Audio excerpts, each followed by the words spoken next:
MRR news ప్రతి దృశ్యం ప్రజాపక్షం నినాదంతో ఆరుభవించి సుమారు 8 వసంతాలు పూర్తి చేసుకున్న శుభ సందర్భంగా 2 తెలుగు రాష్ట్రాల్లో పనిచేస్తున్న స్టాఫ్ రిపోర్టర్లకు, జోనల్ ఇన్ఛార్జ్లకు, జిల్లా కోఆర్డినేటర్లకు, జిల్లా బ్యూరో చీఫ్లకు, క్రైమ్ బ్యూరో చీఫ్లకు, 2 తెలుగు రాష్ట్రాల్లో పనిచేస్తూ ఉన్న అన్ని నియోజకవర్గాల స్ట్రింగర్లకు, MRR News digital media providers కి, ఎంఎస్ఓలకు, సబ్ ఎడిటర్స్ కి, యాంకర్స్ కి, కెమెరామెన్లకు, ఆంధ్రప్రదేశ్ మరియు తెలంగాణ రాష్ట్రాల్లో పనిచేస్తున్న సిబ్బందికి, ఎంఆర్ఆర్ న్యూస్ ఛానల్ వీక్షిస్తున్న ప్రేక్షకులకు ఇవే మా హార్దిక శుభాకాంక్షలు. మా ఛానల్ ని వీక్షించండి, లైక్ చేయండి, షేర్ చేయండి, సబ్స్క్రైబ్ చేయండి.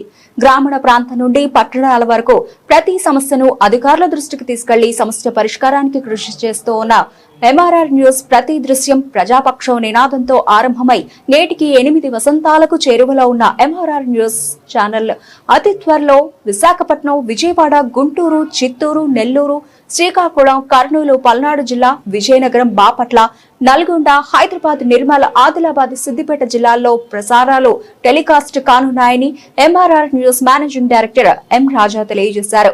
బులెటిన్ ముగించే ముందు